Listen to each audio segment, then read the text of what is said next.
اعوذ باللہ من الشیطان الرجیم، بسم اللہ الرحمن الرحیم۔ آج ہماری قرآن کی تفسیر کی 18ویں کلاس ہے اور ہم سورہ آل عمران کی آیت 52 پر پہنچے ہوئے ہیں انشاءاللہ، تو شروع کرتے ہیں۔ فَلَمَّا أَحَسَّ عِيسَى مِنْهُمُ الْكُفْرَ قَالَ مَنْ أَنْصَارِي إِلَى اللَّهِ قال الحواريون نحن أنصار الله آمنا بالله واشهد بأننا مسلمون۔ اس کا ترجمہ ہے، مگر جب حضرت عیسیٰ علیہ السلام نے ان کا کفر محسوس کیا تو کہنے لگے اللہ تعالیٰ کی راہ میں میری مدد کرنے والا کون ہے؟ حواریوں نے جواب دیا کہ ہم اللہ تعالیٰ کی راہ کی مددگار ہیں، ہم اللہ تعالیٰ پر ایمان لائے اور آپ گواہ رہیے کہ ہم تابعدار ہیں۔ تو یہ اس کا ترجمہ تھا۔ تو اس آیت کا کیا تعلق ہے، جو ہمارا سبق چل رہا ہے اس سے کیا تعلق ہے؟ تو دیکھیے، جیسے کہ ہم ابھی تک سو فار آپ کو پتہ ہے کہ ہم سورہ آل عمران میں کیا پڑھ رہے ہیں، وہ ان حالات کے بارے میں آیات ہیں جب نجران کا وفد آیا تھا اور آپ صلی اللہ علیہ وسلم سے عیسائی وفد تھا، اور وہ ان کا مقصد یہ تھا کہ آپ صلی اللہ علیہ وسلم سے دین کے بارے میں بحث مباحثہ کر کے آپ کو قائل کر لیں گے کہ ہمارا مذہب جو ہے وہ صحیح مذہب ہے۔ یہ ان کا مقصد تھا۔ اللہ سبحانہ تعالیٰ نے اس لیے بہت سی آیات نازل فرمائی جس میں ان کے ساتھ حجت تمام کی گئی کہ اسلام سچا دین ہے، رسول اللہ صلی اللہ علیہ وسلم سچے نبی ہیں، اور اب حضرت عیسیٰ علیہ السلام کی وفات، ان کا دنیا سے اٹھنا کس طرح سے ہوا تھا، اس کے بارے میں بتایا جائے گا انشاءاللہ۔ تو ہم پڑھتے ہیں، فلما پس لما جب احسا محسوس کیا عیسیٰ علیہ السلام نے منہم سے، یہاں پر مطلب وہ یہودی ہیں جو آپ حضرت عیسیٰ علیہ السلام کے زمانے میں موجود تھے، جن پر نبی بنا کے حضرت عیسیٰ علیہ السلام کو بھیجا گیا تھا، وہ بنی اسرائیل کے وہ لوگ۔ تو ان میں سے جو شر پسند تھے، جو کہ حضرت عیسیٰ علیہ السلام کے آنے سے خوش نہیں تھے، کیونکہ ان کو وہ بدلا ہوا دین ہی پسند تھا جس پر وہ تھے، ان کے جو بگڑے ہوئے طریقے تھے وہ انہی پر قائم رہنا چاہتے تھے، کیونکہ اس طرح ان کا دنیا کا فائدہ تھا لوگوں کو۔ وہ زیادہ تر علماء تھے جو ان کے پیچھے پڑے تھے کہ وہ عام لوگوں کو دھوکے میں رکھنا چاہ رہے تھے، ان کو حقیقت نہیں بتانا چاہ رہے تھے، اور تورات میں جو تبدیلیاں کی ہوئی تھی اور جس طرح سے وہ اپنی منمانی کا دین چلا رہے تھے، وہ چاہ رہے تھے بس وہی قائم رہے۔ تو ان کو حضرت عیسیٰ علیہ السلام کا حق بتانا گوارا نہیں تھا۔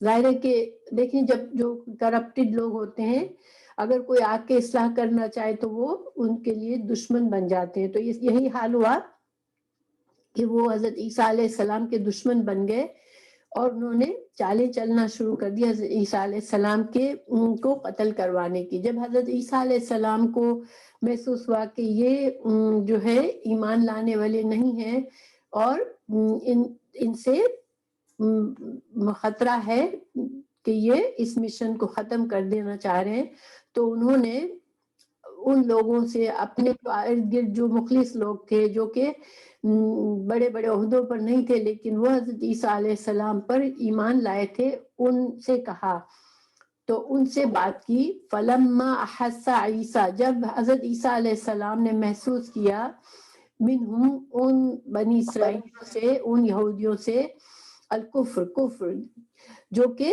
حضرت عیسیٰ کی بات ماننے پر تیار نہیں تھے بلکہ ان کے دشمن بن گئے تھے۔ تو حضرت عیسیٰ علیہ السلام کو جب محسوس ہوا تو انہوں نے کیا کیا، قالا کہا، انہوں نے فرمایا اپنے مخلص لوگوں سے، من کون ہوگا، انصاری میرا مددگار۔ انصاری نصرہ سے ہے، نصرہ جو ہے نون صاد را سے کسی کی مددگار ہونا، حامی ہونا، یہ سارے معنی اس میں آتے ہیں۔ تو کون میری مدد کرے گا؟ الاللہ، الاللہ سے مطلب یہاں پر کیا ہے کہ الاللہ سے مطلب یہاں پر اللہ کے دین کے لیے، اللہ کی دین کی اشاعت کے لیے کون میری مدد کرے گا؟ قال، تو کہا الحواریون، حواریوں نے کہا. حواری کا جو مطلب ہوتا ہے لفظ حواری، یہ اس کا مطلب سفید بھی ہوتا ہے، اور اس کا مطلب حامی، ناصر، مددگار، یعنی کہ سیم معنی تقریباً ہوتا ہے جو کہ انصار کا مطلب ہوتا ہے. تو حواریوں نے کہا، یعنی ان کے جو مخلص، ان کے جو ماننے والے تھے، انہوں نے کہا، ان میں سے ایک گروہ نے کہا، نحنو، ہم، انصار اللہ، ہم مددگار ہیں اللہ کے لیے، یعنی کہ ہم اللہ کے دین کی تبلیغ اور اشاعت میں، اس کی فتح اور نصرت میں ہم آپ کے مددگار ہیں. آمنا، بے شک ہم ایمان لائے، باللہ، اللہ پر، وشہد، تو آپ گواہ رہیے، شہادہ، گواہ بننا، آپ گواہ رہے، بی انا، بے شک ہم، مسلمون، ہم مسلمان ہیں. ٹھیک ہے، تو اب میں اس کی تفسیر بتاتی ہوں، لیکن دیکھیں یہاں پر غور کریں کہ حضرت عیسیٰ کے ماننے والوں نے یہ نہیں کہا تھا کہ ہم آپ کے مددگار ہیں اور ہم عیسائی ہیں. انہوں نے کیا کہا تھا؟ ہم مسلمان ہیں.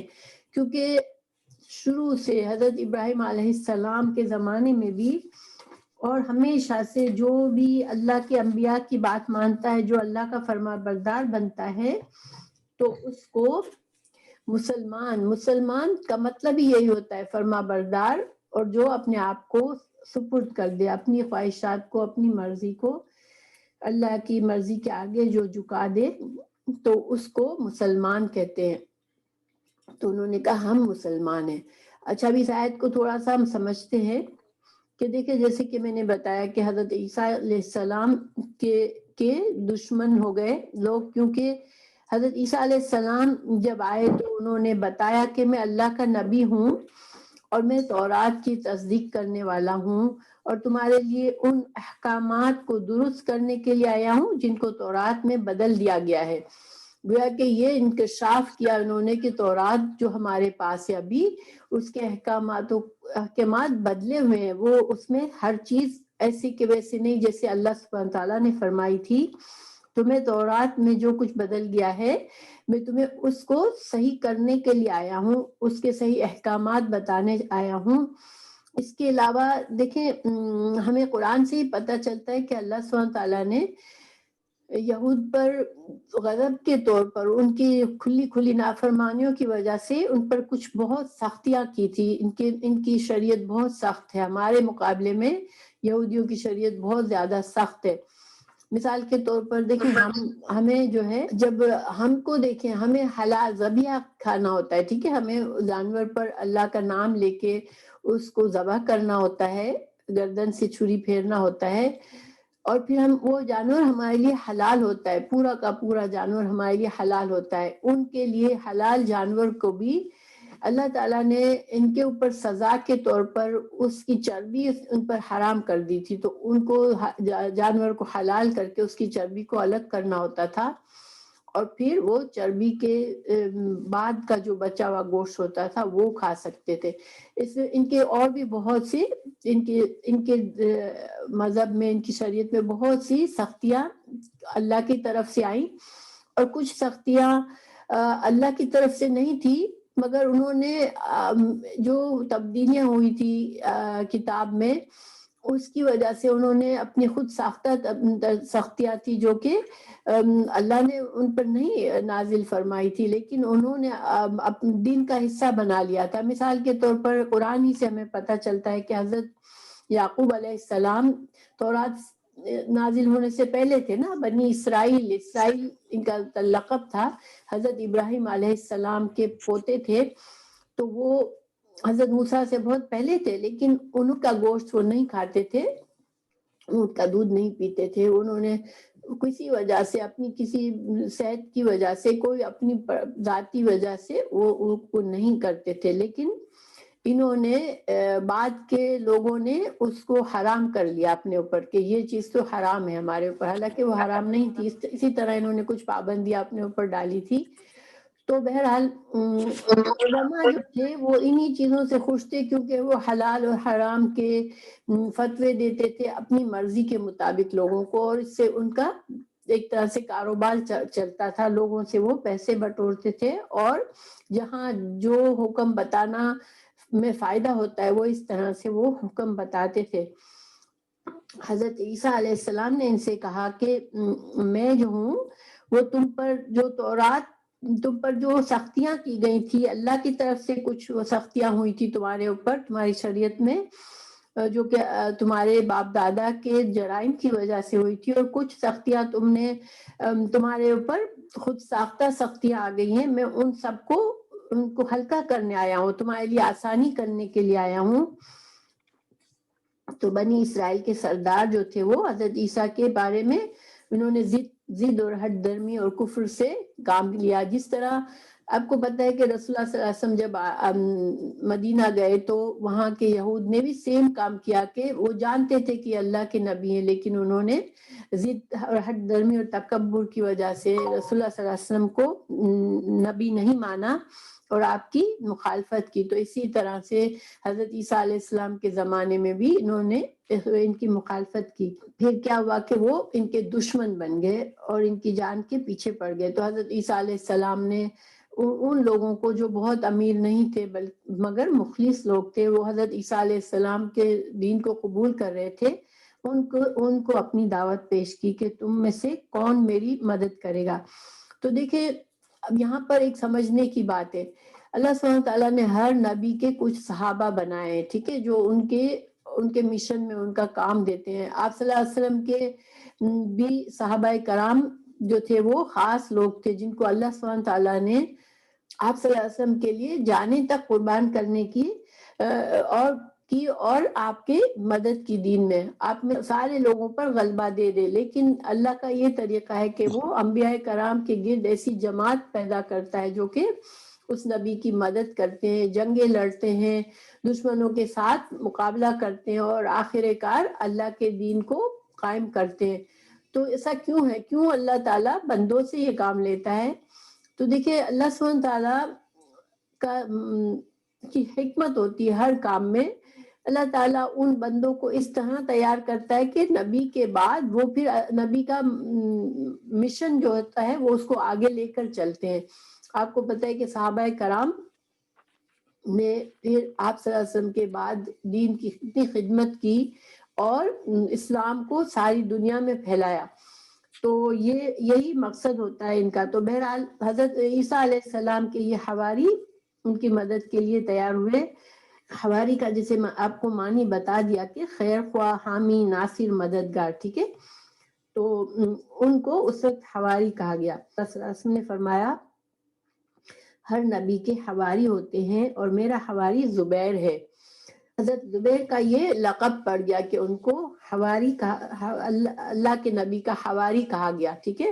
تو جب حضرت عیسیٰ علیہ السلام کو کہا کہ ہم حواری ہیں تو انہوں نے دعا مانگی، ٹھیک ہے. کیا دعا مانگی؟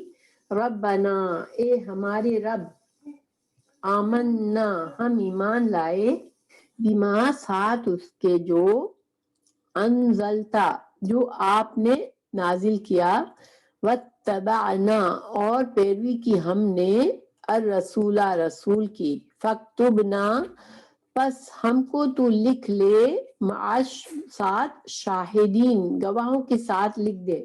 اب یہ ان کی دعا کا کیا مفہوم ہے؟ دیکھیں کہ اللہ ہم جو ہیں ہم ایمان لائے، ٹھیک ہے، ہم نے جو تو نے نازل کیا، عیسیٰ علیہ السلام جو لے کر آئے ہم اس پر ایمان لائے ہیں. تو اب ہمیں لکھ لے شاہد گواہوں میں. کیوں؟ کس گواہوں میں؟ تو اس کے دو معنی ہیں، ٹھیک ہے. حق کی گواہی، یہ حق کی گواہی دے رہے تھے کہ یہ حق کو تسلیم کر رہے ہیں، ٹھیک ہے، کہ اللہ کے نبی سچ لے کر آئے اور ہم اس سچ کو قبول کر رہے ہیں. گواہی دینا کیا ہوتا ہے کہ دل سے، جان سے، ایک تو زبان سے، دل سے اور عمل سے، ہر طرح سے ہم اس بات کو سچ مانتے ہیں. دیکھیے جب ہم لا الہ الا اللہ محمد الرسول اللہ پڑھتے ہیں تو کیا مطلب ہوتا ہے اس کا کہ ہم نے اللہ کو اپنا معبود مانا، اکیلا واحد معبود مانا، اور رسول اللہ صلی اللہ علیہ وسلم کو اللہ کا نبی مانا. تو یہ صرف ایک کلمہ نہیں ہوتا بلکہ یہ زبان سے ہم کلمہ کہتے ہیں مگر ہمارے دل میں یقین ہوتا ہے کہ ہاں واقعی میں ہمارا دل گواہی دیتا ہے کہ ہم اللہ پر ایمان لاتے ہیں اور اللہ کے نبی پر ایمان لاتے ہیں. تو پھر جب ہم دل سے گواہی دیتے ہیں تو اس کا مطلب ہے کہ اب ہمارا عمل بھی اس لحاظ سے ہونا چاہیے کہ ہم اللہ کے نبی صلی اللہ علیہ وسلم کی طرف جو بھی دین اللہ نے بھیجا ہم اس کو مانیں اور اس کو قبول کریں اور اس پر عمل کریں، اس کے لحاظ سے عمل کریں. تو ایک بات تو یہ کہ انہوں نے یہ کہا کہ ہم حق کی، اور یہی سچ حق ہے، ظاہری بات ہے سب سے بڑا حق دنیا میں کیا ہے کہ اللہ کو مانے انسان. اللہ خالق ہے، اللہ ہی نے ہمیں پیدا کیا ہے، اور اللہ کو ماننا اور اللہ کی فرما برداری کا قبول کرنا یہ سب سے بڑا حق ہے. تو انہوں نے حق کی گواہی دی، ٹھیک ہے، کہ اللہ ہمیں حق کے گواہوں میں ہمارا نام لکھ لے. اس کا دوسرا معنی یہ ہے کہ حضرت عیسیٰ کے حواریوں نے، ان کو معلوم تھا تورات میں ان کو پتا تھا، آپ صلی اللہ علیہ وسلم کے صحابہ کرام کے بارے میں پتا تھا ان کو کہ اللہ تعالیٰ کے آخری نبی کے صحابہ کرام ہوں گے اور ان کی یہ خوبیاں ہوں گی، اور وہ ان کو اللہ تعالیٰ ان کے ایمان کی وجہ سے قیامت میں ان کو گواہ کی حیثیت دے گا. یعنی کہ امت مسلمہ، آپ کو پتہ ہے کہ امت مسلمہ تمام انبیاء کی تمام قوموں کے بارے میں گواہی دے گی کہ یہ نبی آئے اور ان کے قوموں نے ان کے ساتھ یہ سلوک کیا. تو ان سے پوچھا جائے گا کہ تم کو کیسے معلوم ہے؟ انہوں نے کہا کہ رسول اللہ صلی اللہ علیہ وسلم پر ہم ایمان لائے تھے اور قرآن نازل ہوا ان پر، ہم قرآن پر ایمان لائے تھے اور قرآن میں اللہ نے ہمیں یہ باتیں بتائی تھی. تو امت مسلمہ کو یہ اعزاز حاصل ہے کہ وہ تمام پچھلے انبیاء کے بارے میں بھی گواہی دیں گے، ٹھیک ہے. تو چونکہ یہ ایک بہت بڑی عزت والی بات ہے تو انہوں نے دعا مانگی کہ اللہ ہمیں بھی ان امت مسلمہ کے گواہوں میں ہم کو بھی شامل کر لے، کیونکہ ہم بھی تیرے نبی کے دین کو مانتے ہیں، ہم اس کی گواہی دیتے ہیں، ٹھیک ہے. تو دو معنی کیا ہوئے؟ نمبر 1 کہ حق کی گواہی دینے والوں میں شامل کر لے کہ قیامت کے دن کہ قیامت کے دن ہم ان لوگوں میں ہو جنہوں نے حق کو تسلیم کیا اور حق کو جھٹلایا نہیں تھا، ٹھیک ہے، نمبر 1. نمبر 2 ہمیں مسلمان جو رسول اللہ صلی اللہ علیہ وسلم کی امت جو گواہی دیں گے ہمیں ان گواہوں میں ہمیں بھی شامل کر لے کہ ہم تمام انبیاء کے بارے میں گواہی دیں. تو یہ دو معنی کیے جاتے ہیں، ٹھیک ہے. اس کے تو اچھا، اب ہمیں یہاں پر ایک اور بھی سبق ملتا ہے اس دعا سے. دیکھیں کہ جب انسان کوئی نیکی کا ارادہ کرتا ہے، کیونکہ انہوں نے ایمان کا ارادہ کیا، انہوں نے اپنے رسول کی مدد کا ارادہ کیا، تو یہ وقت ہوتا ہے انسان اپنے لیے دعا مانگے، یعنی اللہ سے اب حوالہ دے اللہ کو کہ اللہ میں نے یہ نیک کام کا ارادہ کیا ہے تیری رضا کے لیے، تو مجھے ثابت قدمی عطا کرنا. کیونکہ یہاں پر ثابت قدمی اس میں شامل ہے، جبھی تو وہ قیامت کے دن حق کے گواہوں میں شامل ہوں گے نا، کہ وہ انہوں نے دنیا میں بھی ایمان لائے اور ان کی موت بھی ایمان پر ہوگی، ٹھیک ہے.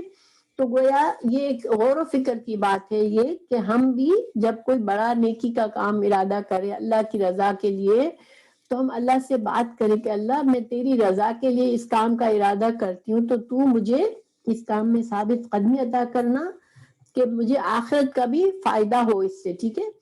تو اب مثال کے طور پر دیکھیے قرآن کا علم حاصل کرنے کا ارادہ، انسان اپنے آپ کو قرآن کا شاگرد بناتا ہے، قرآن کے لیے اسٹوڈنٹ بناتا ہے کہ میں قرآن کو، اللہ کی کتاب کو باقاعدہ تعلیم حاصل کر کے سیکھوں، اس کو سمجھوں، پھر اس پر عمل کروں. یہ بہت بڑا کمٹمنٹ ہے، ٹھیک ہے. اور اس کے لیے بہت سی آزمائشیں راستے میں آتی ہیں، اور اس کے لیے انسان کا ثابت قدم رہنا بہت مشکل بھی ہوتا ہے، کیونکہ زندگی جو ہے ہماری آزمائشوں سے بھری ہوئی ہے. تو ہم بھی الحمدللہ اگر ہم یہ کام کر رہے ہیں تو ہم بھی دعا مانگے کہ اللہ ہمیں اس نیک کام پر، اللہ ہم تیری رضا کے لیے کر رہے ہیں تو ہمیں اس کام میں ثابت قدمی عطا کرنا کہ قیامت میں یہ قرآن ہمارے لیے گواہ بن جائے. آپ کو پتہ ہے کہ قرآن جو ہے اپنے پڑھنے والے، اپنے سیکھنے والوں، اپنے عمل کرنے والوں کو کے لیے گواہی دے گا، اس کے لیے جھگڑا کرے گا کہ اللہ ان کو جنت میں تو ڈال، کیونکہ انہوں نے مجھے پڑھا، مجھے سمجھا، مجھے راتوں کو اٹھ کے پڑھا. تو گویا کہ قرآن قبر میں بھی انسان کی حفاظت کے لیے آئے گا کہ اس کو کوئی گناہ، اس کو کوئی سزا نہ ملے، قبر میں کوئی عذاب نہ ہو. تو ہمیں بھی انشاءاللہ جب بھی کوئی نیک کام کا ارادہ کریں تو پھر اس میں دل کھول کے اللہ سے دعا بھی مانگے، ٹھیک ہے انشاءاللہ، اور اچھے اجر کی نیت بھی رکھے کہ اللہ تعالیٰ ضرور ہمیں اچھا اجر دے گا انشاءاللہ. تو اللہ تعالیٰ ہمیں قبول کر لے ہماری اس کوشش کو. ہم جو قرآن پڑھ رہے ہیں اللہ تعالیٰ ہمیں سمجھ بھی دے، اس کے مطابق عمل کرنے کی توفیق دے، ہمارے لیے آسانیاں کرے کہ ہم اس سفر کو جاری رکھیں، اور اللہ تعالیٰ ہمیں ہماری موت تک اس قرآن کے ساتھ ہمیں رکھے کہ ہم قرآن کے ساتھ لگے رہیں اور اس کے مطابق اپنی زندگی گزارے. آمین. ٹھیک ہے، تو آپ بھی دعا کریں انشاءاللہ. اچھا، اب وَمَكَرُوا، اب کیا ہوا کہ انہوں نے چال چلی. کس نے چال چلی؟ جو حضرت عیسیٰ علیہ السلام کے خلاف ہو گئے، جو یہودی، جو بنی اسرائیلی، انہوں نے اب چال چلی. ٹھیک ہے، اللہ تعالیٰ فرما رہا ہے انہوں نے چال چلی. وَمَكَرَ اللَّهُ، تو اللہ نے بھی تدبیر کی. مکرہ جو لفظ ہوتا ہے خفیہ چال، خفیہ تدبیر سے کسی کام کو روکنا. ٹھیک ہے، کسی کام کو روکنے کے لیے خفیہ تدبیر کرنا، اس کا اچھا مقصد بھی ہو سکتا ہے اور برا مقصد بھی ہو سکتا ہے. تو ان کی جو چال تھی، ان کا مکر تھا، وہ برے مقصد کے لیے تھا، مگر اللہ سبحانہ تعالیٰ نے، یہ قرآن میں اسی طرح سے ہوتا ہے کہ اللہ تعالیٰ بعض اوقات جو گناہ کوئی کر رہا ہوتا ہے اسی کے لحاظ سے، اس کی مناسبت سے سزا کا اللہ تعالیٰ وعدہ کرتے ہیں. تو چونکہ انہوں نے چال چلی تو اللہ نے بھی ان کے ساتھ خفیہ چال چلی. اللہ تعالیٰ ان کو اسی وقت سب کو ختم کر دیتا، موت دے دیتا، ان کو فنا کر دیتا، مگر اللہ نے ایسا نہیں کیا. ان کی خفیہ تدبیر کے اگینسٹ اللہ نے بھی خفیہ تدبیر کی ان کے لیے. ان کی خفیہ تدبیر کیا تھی؟ دیکھیے، انہوں نے یہ کیا کہ اس زمانے میں رومن حکومت تھی. جب حضرت عیسیٰ علیہ السلام پیدا ہوئے تھے تو رومیوں کی حکومت تھی، اور یہودی اسی میں رہ رہے تھے، رومیوں کے ماتحت ہو کے رہ رہے تھے. مگر ان کے جیسے چھوٹی چھوٹی ریاستیں، یا سمجھ لے کہ جن لوگوں نے یہودیوں سے بڑا اچھی طرح سے تعلقات بنا کے رکھے تھے، ان کی تھوڑا تھوڑا اپنے اپنے ایریا میں ان کو پاور حاصل تھا، اور وہ اسی کی وجہ سے اس کو لوز نہیں کرنا چاہ رہے تھے، اسی لیے انہوں نے اپنا دین بھی بدل کے رکھا تھا. تو انہوں نے کیا چالیں چلنا شروع کی کہ اس بادشاہ کے پاس جا کے انہوں نے حضرت عیسیٰ علیہ السلام کے خلاف اس کو بھڑکانا شروع کیا کہ یہ آدمی جو ہے یہ آپ کی سلطنت میں غداری کر رہا ہے، یہ لوگوں کو آپ کے خلاف بھڑکا رہا ہے، اور ہماری فیملیز میں لوگوں کو ایک دوسرے سے الگ کر رہا ہے. اور پھر ساتھ ساتھ انہوں نے کہا کہ یہ ان کے اوپر تہمت کیا لگائی کہ ولد الزنا ہے، نعوذ باللہ، کہ ان کی ماں کی بدکاری کی وجہ سے یہ پیدا ہوا ہے، اس کا کوئی باپ نہیں ہے. یہ ساری باتیں کر کے انہوں نے حضرت عیسیٰ علیہ السلام کے خلاف اس کو دشمن بنا لیا. ٹھیک ہے، جو حکمران تھا، رومی حکمران، اس کو انہوں نے اپنے ساتھ ملا لیا. ہوا کہ اس نے اپنے سپاہیوں کو بھیجا کہ حضرت عیسیٰ علیہ السلام کو گرفتار کرے، اور ان کو سولی کا حکم دے دیا. اچھا، جب یہ سپاہی آئے حضرت عیسیٰ علیہ السلام کو لینے کے لیے، اللہ سبحانہ تعالیٰ نے حضرت عیسیٰ علیہ السلام کو آسمان پر اٹھا لیا، جسم اور جان کے ساتھ، جسم اور روح کے ساتھ اس کو اٹھا لیا، اور حضرت عیسیٰ علیہ السلام کی شبیہ کسی دوسرے آدمی پر ڈال دی. تو یہ تھی تدبیر اللہ کی. تو یہ آگے آیت میں آ رہا ہے انشاءاللہ. ان کو پتہ ہی نہیں چلا کہ وہ کیا، انہوں نے حضرت عیسیٰ علیہ السلام کو نہیں پکڑا ہے، اور اس طرح سے وہ جو ہے اس دھوکے میں رہ گئے، جیسے شک میں مبتلا ہو گئے کہ ہوا کیا. حضرت عیسیٰ علیہ السلام، یہودی سمجھے کہ ہم نے حضرت عیسیٰ علیہ السلام کو سولی چڑھوا دیا، اور عیسائی یہ سمجھے کہ عیسائی کچھ اور شبے میں پڑ گئے، یعنی کہ دونوں جو تھے وہ شبہ میں پڑ گئے. کسی کو کچھ حقیقت سمجھ نہیں آئی کہ حضرت عیسیٰ علیہ السلام کے ساتھ ہوا کیا. ٹھیک ہے، اللہ تعالیٰ فرما رہا ہے کہ اللہ بہترین تدبیر کرنے والا ہے. تو ہوا کیا، اب آگے دیکھیں. اس اعلیٰ، جب فرمایا اللہ نے، یا عیسیٰ، اے عیسیٰ، انی بے شک میں، متوفیکا، میں فوت کرنے والا ہوں تجھ کو، ورافعکا، اور اٹھا لینے والا ہوں تجھ کو، الیہ، اپنی طرف، ومطہرکا، اور میں تجھے پاک کرنے والا ہوں، من الذین، ان لوگوں سے، کفروا، جنہوں نے کفر کیا، وجاعل الذین، اور بنانے والا ہوں، الذین، ان لوگوں کو، اتبعوکا، جنہوں نے تیری پیروی کی، فوقا، اوپر، الذین، ان لوگوں کے، کفروا، جنہوں نے کفر کیا، الی، طرف، یوم القیامہ، قیامت کے دن تک، ثم، پھر، الیہ، میری ہی طرف، مرجعکم، لوٹنا ہے تم سب کو، فاحکموا، تو میں فیصلہ کروں گا، بینکم، تمہارے درمیان، فیما، اس میں جو، کنتم، تھے تم، فیہی، اس میں، تختلفون، تم اختلاف کرتے. اس آیت کا ترجمہ کیا ہے؟ جب اللہ تعالیٰ نے فرمایا کہ اے عیسیٰ، میں تجھے پورا لینے والا ہوں، اور تجھے اپنی جانب اٹھانے والا ہوں، اور تجھے کافروں سے پاک کرنے والا ہوں، اور تیرے تابع داروں کو کافروں کے اوپر غالب کرنے والا ہوں قیامت کے دن تک. پھر تم سب کو کا لوٹنا میری ہی طرف ہے، میں تمہارے آپس کے تمام تر اختلافات کا فیصلہ کروں گا. تو اب دیکھیں اس آیت کو ہم دیکھتے ہیں. اللہ تعالیٰ نے فرمایا کہ عیسیٰ میں تجھے فوت کرنے والا ہوں، پورا لینا ہو. تو لفظ وفا، واو فا یا، اس کا ایکچولی مطلب کیا ہوتا ہے کہ پورا کسی چیز کو لے لینا. تو انسان کے بارے میں جب کہا جاتا ہے تو اس کی جان اور روح دونوں کو لے لینا. ٹھیک ہے، تو اب اس کے نا دو طرح سے معنی کیے گئے. اور رفع کا معنی ہوتا ہے کسی کو بلند کرنا. ایک معنی یہ کیا ہے اس قرآن میں یہ لفظ جو ہے وفات، یہ موت کے معنی میں بھی استعمال ہوا ہے، اور یہ نیند کے بارے میں بھی استعمال ہوا ہے. ٹھیک ہے، میں اس کے آپ کو بتاتی ہوں کہ جو نیند کے بارے میں اللہ تعالیٰ نے فرمایا، نیند کے معنی میں اللہ تعالیٰ نے دو جگہ استعمال کیا ہے اس لفظ کو. اللہ تعالیٰ نے حضرت سورہ انعام میں فرمایا، وَهُوَ الَّذِي يَتَوَفَّاكُم بِاللَّيْلِ وَيَعْلَمُ مَا جَرَحْتُم بِالنَّهَارِ ثُمَّ يَبْعَثُكُم فِيهِ لِيَقْضَىٰ أَجَلٌ مُّسَمًّى ثُمَّ إِلَيْهِ مَرْجِعُكُمْ ثُمَّ يُنَبِّئُكُم بِمَا كُنتُمْ تَعْمَلُونَ. اور وہی ہے جو رات کو تمہاری روحوں کو قبض کرتا ہے. یہ سونا ہے. ٹھیک ہے، یہ کیا ہے؟ سونے کے معنی میں، کہ وہی ہے جو رات کو تمہاری روح قبض کرتا ہے، اور جانتا ہے جو کچھ تم دن میں کماؤ، پھر تمہیں دن میں اٹھاتا ہے. تمہاری جو مقرر مدت ہے اس کو پورا کر لے، یعنی زندگی کی جو مدت ہے وہ پوری ہو جائے، پھر اسی کی طرف تمہیں پھرنا ہے.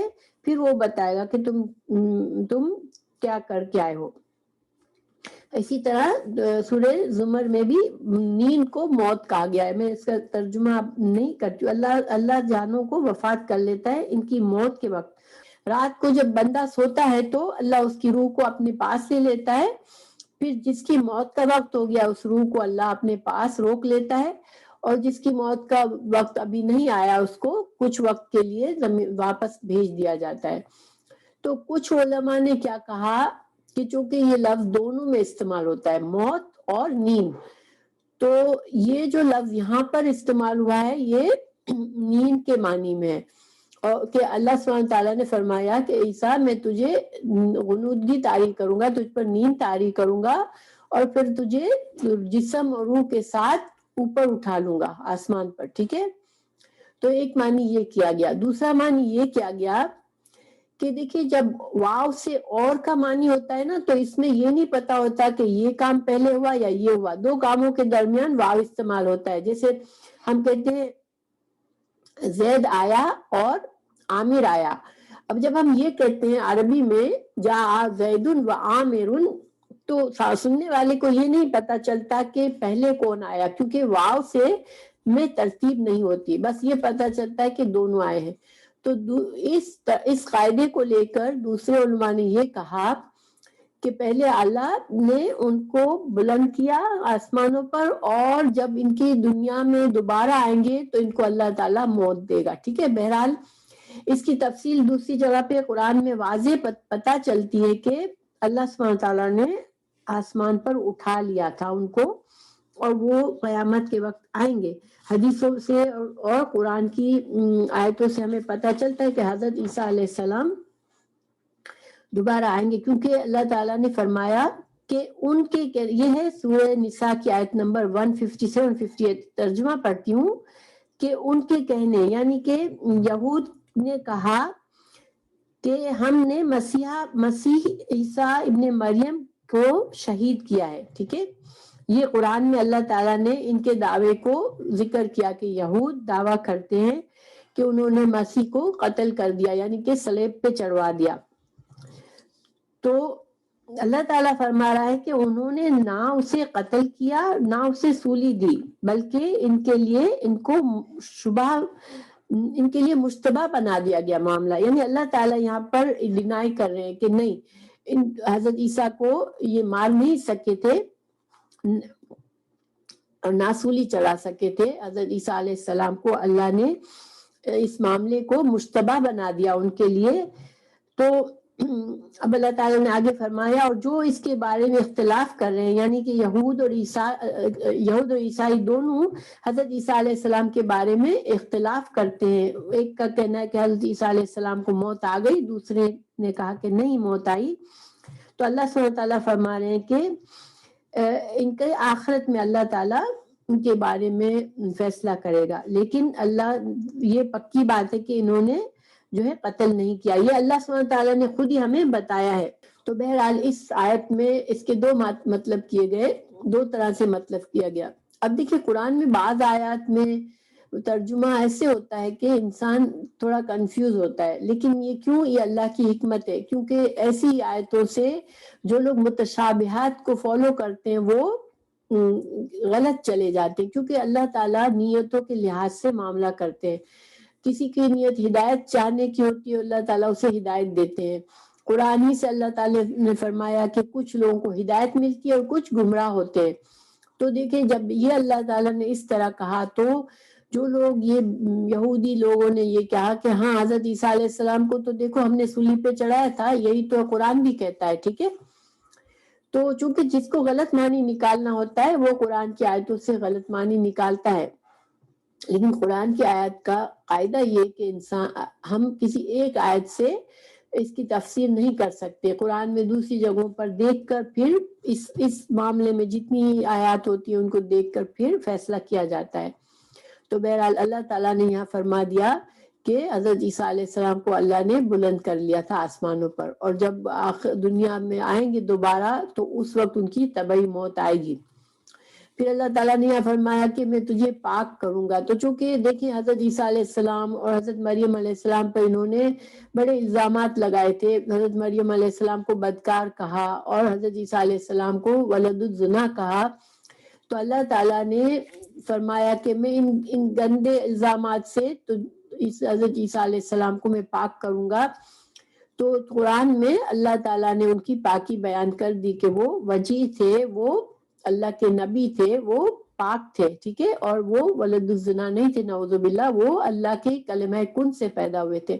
تو گویا اللہ تعالیٰ نے جو وعدہ عیسیٰ علیہ السلام سے کیا تھا وہ قرآن میں پورا ہوا کہ حضرت عیسیٰ علیہ السلام کو ان سارے الزامات سے پاک کیا.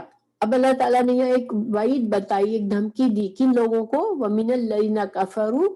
تو اللہ تعالیٰ نے جن لوگوں نے حضرت عیسیٰ علیہ السلام سے کفر کیا, ان کے خلاف چالیں چلی, اللہ تعالیٰ نے ان کو قیامت تک انہوں نے کہا کہ یہ لوگ یہ مغلوب رہیں گے، اور جن لوگوں نے حضرت عیسیٰ علیہ السلام کو مانا ان کو اللہ تعالیٰ غلبہ دے گا۔ تو آپ دیکھیں یہودیوں کی ہم اگر تاریخ دیکھتے ہیں تو دنیا میں ان کے اوپر بڑے ظلم و ستم ہوئے، ان کو بڑا دبا کے رکھا گیا، اور یہ سارے عذاب تھا اللہ کی طرف سے ان کے اوپر۔ اور اب اس کے بھی دو معنی کیے کہ یہ اللہ نے جو وعدہ کیا کہ جو حضرت عیسیٰ کے ماننے والے ہیں ان کو غلبہ دے گا، تو وہ کس کو اللہ غلبہ دینے کی بات فرما رہے ہیں یہاں پر؟ تو اس کے علماء نے کہا کہ ایک تو جو عیسائیوں نے جو اس وقت حضرت عیسیٰ علیہ السلام کے اوپر ایمان لائے، تو عیسائیوں کو اللہ تعالیٰ ہمیشہ یہودیوں پر دنیا میں فوقیت دے گا، ٹھیک ہے، ایک معنی یہ کیا گیا۔ اور ہم دیکھتے ہیں، دیکھیں عیسائی ہمیشہ تعداد میں بھی زیادہ ہے اور ان کو غلبہ بھی ہے، ٹھیک ہے۔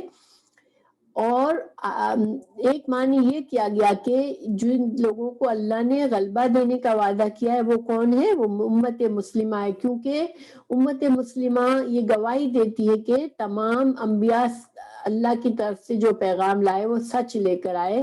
تو چونکہ ہم حضرت عیسیٰ علیہ السلام کو بھی اللہ کا نبی مانتے ہیں، ان کی تصدیق کرتے ہیں، تو اللہ تعالیٰ مسلمانوں کو غلبہ دے گا اہل کتاب پر۔ تو یہ معنی دو معنی کیے گئے، ٹھیک ہے۔ پھر اللہ تعالیٰ نے فرمایا کہ یہ دنیا میں غلبے کی بات ہے، آخرت میں تو اللہ تعالیٰ خود ہی فیصلہ کرے گا کہ کون سچا تھا کون جھوٹا تھا، اور سب کو ساری حقیقت پتہ چل ہی جائے گی آخرت میں۔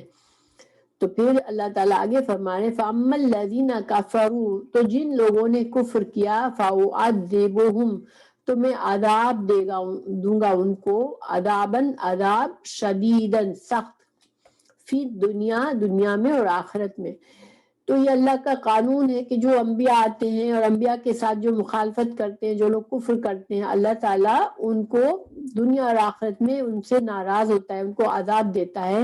اور ہمارے قرآن میں بہت سی ایسی قوموں کی مثال آئی جنہوں نے بھی انبیاء کا کفر کیا، وہ تباہ کی گئی دنیا میں بھی، تو اللہ تعالیٰ دنیا میں بھی ان کو سزا دیتا ہے، اور آخرت میں تو ان کا کوئی ناصر نہیں ہوگا۔ دنیا میں تو چلو پھر بھی کسی کا عذاب آیا تو کوئی نہ کوئی کچھ نہ کچھ مدد کر دیتا ہے، مگر آخرت میں ایسے لوگوں کا کوئی مددگار نہیں ہوگا اور وہ سزا بھگتیں گے۔ یہ ان کے اوپر یہ اللہ کا قانون بتا دیا گیا یہاں کہ جو لوگ نافرمانی کرتے ہیں تو وہ پھر ان کا حشر یہی ہوتا ہے کہ دنیا میں بھی وہ رسوا ہوتے ہیں اور آخرت میں بھی وہ اللہ کے عذاب ان کو ہوگا۔ اور اما الذین، اور وہ لوگ جنہوں نے جو ایمان لائے، وعملوا، اور جنہوں نے عمل کیے، صالحات نیک، فیوفیہم، تو وہ پورا دے گا۔ اللہ تعالیٰ فرما رہے ہیں کہ جو نیک لوگ ہیں ان کو اللہ تعالیٰ پورا بدلہ دے گا، ان کے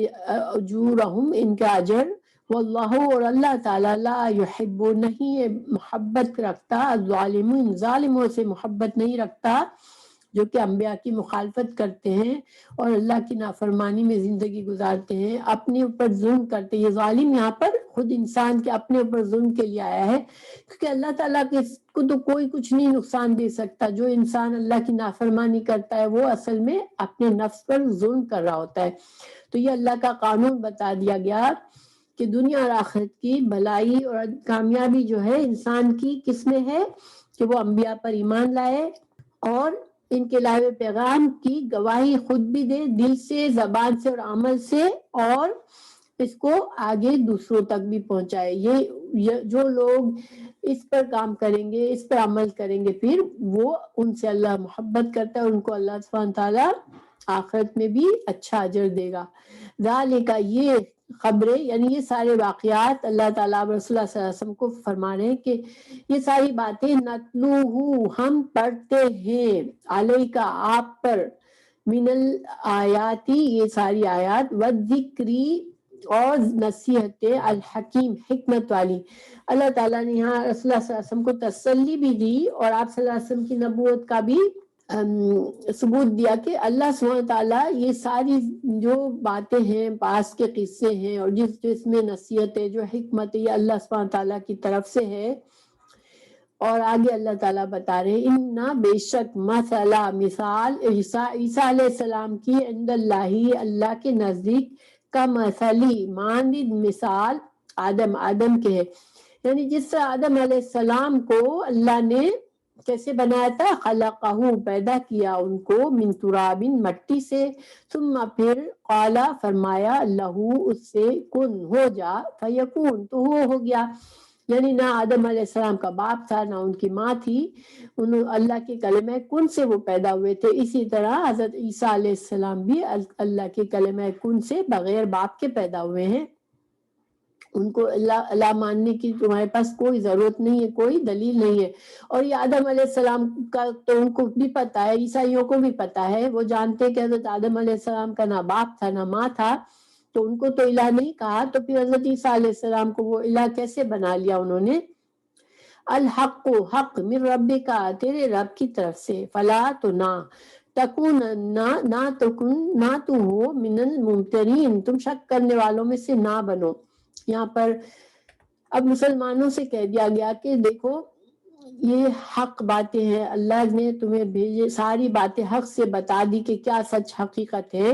تو اب یہ ان کی جو بھی بحث مباحثہ، جھوٹی باتیں پیش کرتے ہیں، جھوٹی دلیلیں پیش کرتے ہیں، تم ان سے اپنے ایمان میں شک میں نہ پڑ جاؤ. ٹھیک ہے، جب انسان کو ایک بار ایمان آ گیا، اللہ کے سچ کو، حق کو مان لیا، پھر لوگوں کی افواہوں سے اس کو اپنے ایمان میں شک نہیں لانا چاہیے.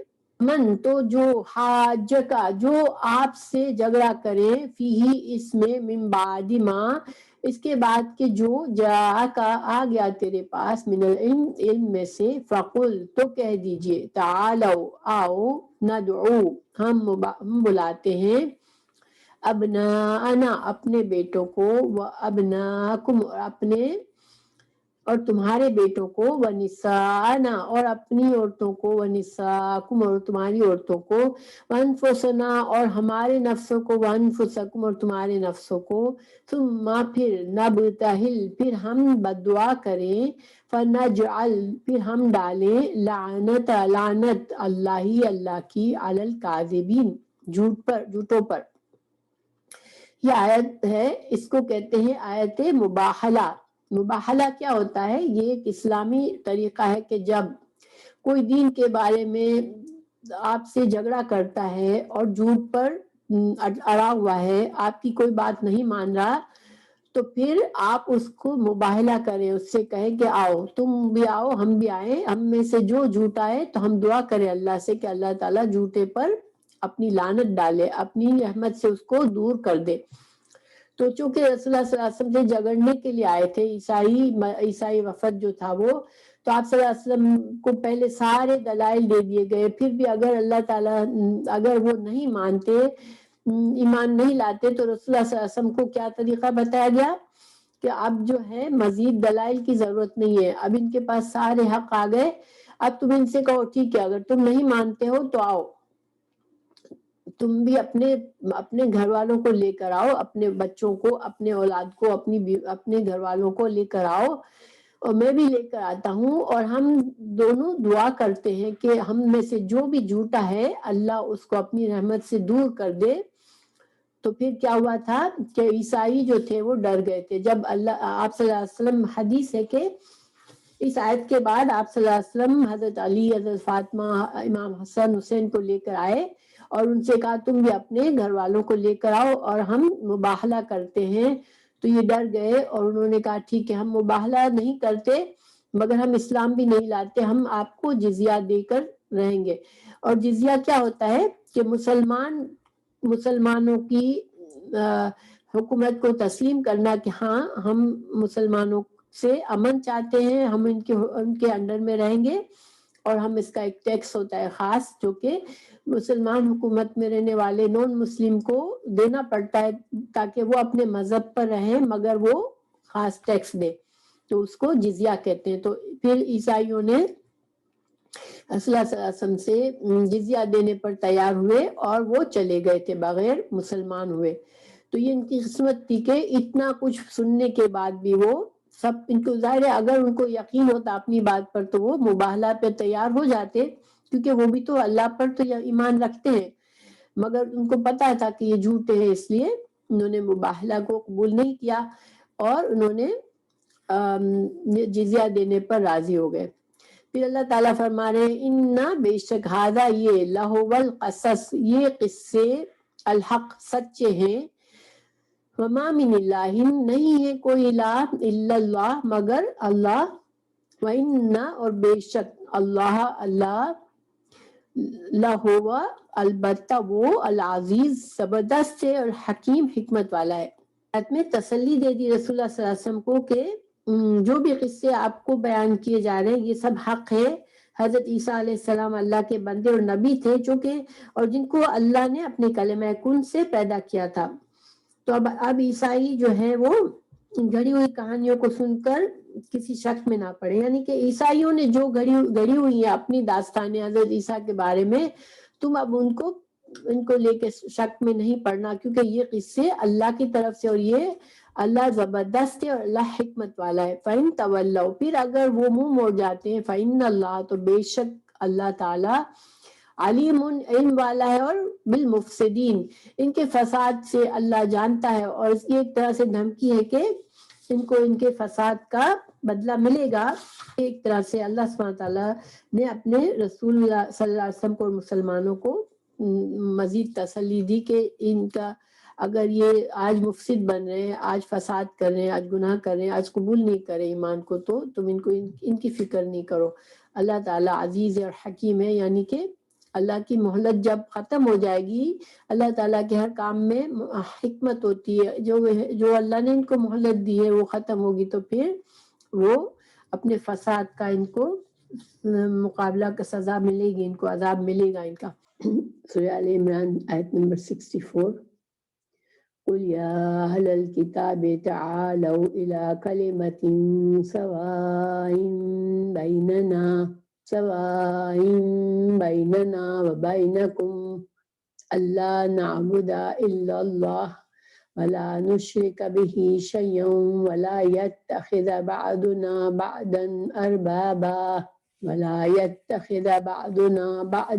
أَرْبَابًا مِّن دُونِ اللَّهِ فَإِن تَوَلَّوْا فَقُولُوا اشْهَدُوا بِأَنَّا مُسْلِمُونَ۔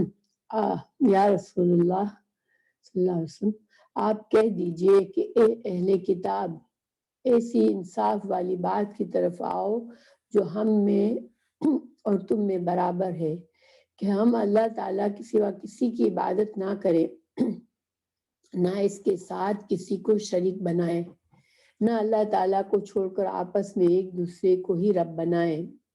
بس اگر وہ منہ پھیر لیں تو تم کہہ دو کہ گواہ رہو ہم تو مسلمان ہیں۔ تو اس آیت کا پیچھے سے تعلق ہم دیکھتے ہیں۔ اللہ سبحانہ تعالیٰ نے سورہ آل عمران میں، جیسے کہ ہم نے جانا کہ نجد وفد نجران آیا رسول اللہ صلی اللہ علیہ وسلم کے پاس، یہ عیسائی تھے اور علماء تھے سارے، اور وہ آپ صلی اللہ علیہ وسلم سے دین کے بارے میں حجت بازی کرنے کے لیے آئے تھے۔ آپ رسول اللہ صلی اللہ علیہ وسلم جو دین لائے اس پر اعتراضات کرنے کے لیے آئے تھے۔ تو اللہ سبحانہ تعالیٰ نے سورہ آل عمران کی شروع کی آیات سے اب تک ان کے سارے اعتراضات کے جواب دیے، اور ان کے دلوں میں جو بھی شک و شبہ تھا اس کو دور کرنے کے لیے ہر قسم کے دلائل سامنے رکھ دیے۔ پاس اعتراضات کو کسی قسم کا اعتراض کرنے کی گنجائش نہیں تھی، اور دین اسلام کی دعوت کو یا تو قبول کرتے یا پھر جھٹلا کر ان کو پتا تھا کہ اب ہم جھٹلا رہے ہیں تو ہم بالکل پکے کافر ہیں، کہ ہم سارے دلائل کے باوجود ہم اس دین کو، سچے اللہ کے سچے دین کو، اللہ کے سچے رسول صلی اللہ علیہ وسلم کو جھٹلا رہے ہیں، جن کا ہماری کتابوں میں بھی، تورات اور انجیل میں بھی ہم کو حکم دیا گیا ہے کہ ہم آپ صلی اللہ علیہ وسلم کی جب آئیں تو ہم کو ان کی دعوت کو قبول کرنا ہے اور ان کی مدد کرنا ہے۔ تو اب جبکہ وہ بالکل لاجواب ہو چکے تو دوبارہ سے ایک طرح سے اس آیت میں ان کو دعوت اسلام دی جا رہی ہے۔ رسول اللہ صلی اللہ علیہ وسلم سے کہا جا رہا ہے قل، یا رسول اللہ آپ کہہ دیں۔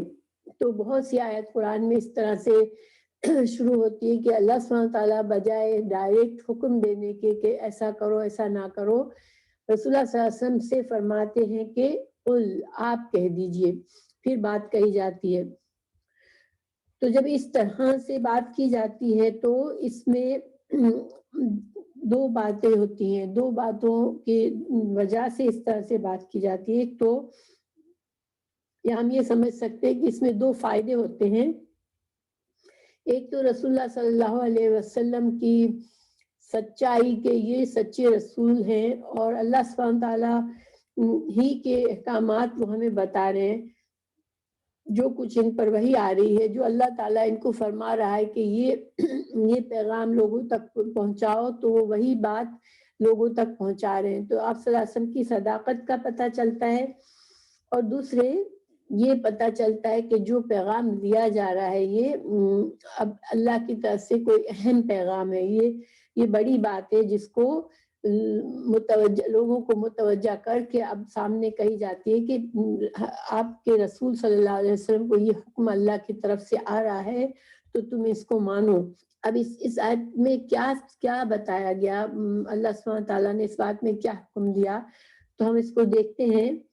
پہلی بات کہ تعالوا الی کلمۃ سواء بیننا، اہل کتاب سے، اور اہل کتاب میں یہاں یہود اور نصارہ دونوں شامل ہیں. ویسے تو وقت نجران عیسائی کا تھا، لیکن مدینہ کے یہودی بھی اسلام کے بارے میں ان کا بھی یہی رویہ تھا کہ جانتے بوجھتے اس دعوت کو جھٹلا رہے تھے اور رسول اللہ صلی اللہ علیہ وسلم کی رسالت پر مختلف قسم کے اعتراضات کرتے رہتے تھے. تو اس میں دونوں کو دعوت دی جا رہی ہے کہ اہل کتاب تعالوا آؤ الی کلمۃ سواء، کلمۃ سواء، کلمہ جو کیا ہے، کلمہ توحید، کہ اللہ تعالیٰ کے اس توحید کے پیغام کی طرف آؤ جو کہ سواء کے کچھ معنی ہیں. سوا کا مطلب برابر، دو چیزوں کا بالکل برابر ہونا ہوتا ہے، یا یکساں ایک جیسا ہونا ہوتا ہے. مشترک یعنی کہ جو کچھ دو چیزوں کے اندر جو مشترک باتیں ہوتی ہیں، یا پھر جانا پہچانا، انصاف والی بات، یہ سارے معنی اس میں ہے. تو اللہ سبحانہ تعالیٰ یہاں پر کامن گراؤنڈ جس کو کہتے ہیں نا، جیسے کہ جو چیز پہلے کتاب کے دینی کتابوں میں جو چیز، جس چیز کی دعوت دی گئی، اسی چیز کی جو دعوت اسلام میں ہے جو کہ توحید کی دعوت ہے. تو تم اس دعوت کی طرف آؤ جو کہ تمہاری تعلیمات میں بھی اور ہماری تعلیمات میں بھی ہے. اس میں نہ تمہارے لیے کوئی نئی بات نہیں ہے. اللہ کی توحید کا پیغام تو حضرت موسیٰ علیہ السلام نے بھی دیا، حضرت عیسیٰ علیہ السلام نے بھی دیا، اور تمام انبیاء کرام نے دیا اس دعوت کو. تو تم کو کوئی نئی چیز کی طرف نہیں بلایا جا رہا، تم کو اللہ کے اس سچے دین کی طرف بلایا جا رہا ہے، اللہ کی توحید کی طرف بلایا جا رہا ہے. پھر اس توحید کی دعوت کی وضاحت ہے مزید، اللہ نعبد الا اللہ ولا. تو اب دوسری بات کیا کہی گئی کہ ہم اللہ کے سوا کسی کی عبادت نہ کریں، اللہ ہی کی عبادت کریں. پھر ولا نشرک بہ شیئا، اور اللہ کے ساتھ کسی کو شریک نہ بنائیں. تیسری بات ولا یتخذ بعضنا بعضا اربابا، اور ہم میں سے بعض کو رب نہ بنا لیں، یعنی کہ انسانوں میں سے کسی کو ہم رب نہ بنائیں. جو ہماری طرح انسان ہیں ہم ان کو رب نہ سمجھ لیں. من دون اللہ، اللہ کے سوا، اللہ ہی سچا رب ہے، اللہ ہی ہم سب کا رب ہے. تو ہم انسانوں میں سے کسی کو رب نہ بنائیں. فَإِن تَوَلَّوْا فَقُولُوا اشہدوا بِأَنَّا مُسْلِمِينَ، اور اگر پھر اللہ سبحانہ تعالیٰ فرما رہے کہ اگر اس صاف اور واضح توحید کی دعوت کے بعد بھی اگر یہ منہ موڑتے ہیں تو پھر تم ان سے کہہ دو کہ بے شک ہم تو اللہ کے فرما بردار ہیں، ہم تو مسلمان ہیں. دیکھیں یہاں پر یہ سوال پیدا ہوتا ہے کہ کیوں اس قدر ان کے اندر گمراہی آ گئی؟ کیا ان کی کتابوں میں واضح دین نہیں تھا؟ تو ایسا نہیں تھا. ان کو جس طرح شریعت موسیٰ علیہ السلام کی شریعت بھی اسی طرح مکمل تھی ان کے اس وقت کے لیے جتنی ضرورت تھی. اللہ سبحانہ تعالیٰ نے تو ان کو ہر چیز تفصیل سے بتا دی تھی، لیکن ان کی گمراہی کی وجہ یہی تھی کہ پہلی بات کہ ان کے عام لوگ جو تھے وہ خود سے دین کا علم اللہ کی کتاب تورات سے ڈائریکٹ نہیں سیکھتے تھے دین کا علم، صرف وہ اپنے علماء پر ان کا سارا بھروسہ اپنے علماء پر ہوتا تھا کہ بس اگر مثال کے طور پر ہماری مسجدوں میں امام ہوتے ہیں، بعض اوقات امام اگر صحیح اس کو علم نہیں ہے اور اگر وہ کوئی بات بتاتا ہے، اب عام لوگوں کی ذمہ داری یہ ہوتی ہے کہ وہ بھی اس حد تک دین سیکھے کہ وہ صحیح غلط کا ان کو اندازہ ہو، اور پھر دلائل کو سمجھنا سیکھے کہ قرآن اور حدیث کے جو دلائل ہیں اس سے ہمیں یہ بات بتائی جا رہی ہے۔ اسی وجہ سے آج امت مسلمہ کو بھی اس چیز کی ضرورت ہے کہ ہر انسان جو قرآن اور حدیث کا جو بیسک علم ہے، جس کو ہماری زندگی گزارنے کے لیے ہمیں چاہیے، وہ اللہ تعالیٰ نے ہم سب پر فرض کیا ہے کہ یہ کتاب صرف علماء کے لیے نہیں ہے، یہ کتاب اللہ کی کتاب، اللہ کا قرآن اور رسول اللہ صلی اللہ علیہ وسلم کی احادیث ہر مسلمان کے لیے، تاکہ وہ اپنی زندگی کو اللہ کی تعلیمات کی روشنی میں گزارے۔ یہ سارے دلائل دینے کے بعد جو ہے وہ اب اللہ تعالیٰ نے فرما دیا کہ اگر ان سب چیزوں کے باوجود بھی اگر وہ نہیں مانتے تو تم جو ہو تم ان کے روش پر نہ چلو، تم کہہ دو کہ ہم تو اللہ کے فرما بردار ہیں، ہم شرک نہیں کرتے اور ہم اللہ کے سچے دین پر رہیں گے۔ ایک مزید بات میں رہ گئی کہ دیکھیں سورہ فاتحہ کی جو آخری آیت ہے کہ اللہ سے ہم ان کا راستہ مانگتے جن پر اللہ نے انعام کیا، اور اللہ تعالیٰ سے ہم اس راستے سے پناہ مانگتے ہیں جو کہ مغضوب علیہ ہیں اور جو ضالین ہیں۔ ضالین کون ہوتے ہیں؟ جو کہ بغیر علم کے گمراہ ہو جاتے ہیں، ان کو صحیح علم ہی نہیں ملا ہوا ہوتا، انہوں نے کبھی علم نہیں حاصل کی ہوتی ہے۔ تو ہم دیکھیں اللہ تعالیٰ نے شروع میں قرآن کے ہمیں اس بات کو تعلیم دی کہ تم اس سے بھی پناہ مانگو کہ تم علم آ جانے کے بعد تم علم کو نہ قبول کرو اور تم گمراہ ہو جاؤ اور نافرمانی کے کام کرو، اور اس سے بھی پناہ مانگنے کو بتایا کہ اگر علم ہی نہیں آیا پوری طرح سے تو بغیر علم کے گمراہ ہونے سے بھی اللہ تعالیٰ نے ہمیں پناہ مانگنے کو بتایا۔ اس کا مطلب ہے کہ انسان اگر بغیر علم نہیں حاصل کرتا اور وہ گمراہ ہو جاتا ہے تو بھی اس کی آخرت میں اس کے لیے اچھے نتائج نہیں ہو سکتے۔ اسی وجہ سے اللہ تعالیٰ نے ہمیں پہلے ہی سورہ فاتحہ میں ہی بتا دیا کہ اہدنا الصراط المستقیم صراط الذین انعمت علیہم صراط الذین انعمت علیہم اور غیر المغضوب علیہم ولا الضالین، کہ اللہ ہمیں انعام یافتہ لوگوں کا راستے پر چلنے کی ہدایت دینا اور ہمیں ان لوگوں کے طریقے سے بچانا جن کو تو نے علم دیا مگر انہوں نے اپنی خواہشات کی پیروی کر کے گمراہی کو پسند کیا اور نافرمانی کو پسند کیا، اور ان کے راستے سے بھی بچانا جنہوں نے علم نہیں حاصل کیا اور وہ گمراہ ہو گئے بغیر علم کے۔ تو اللہ سبحانہ تعالیٰ ہمیں ضالین کے سے بھی بچائے اور ہمیں مغضوب علیہ سے بھی بچائے، آمین۔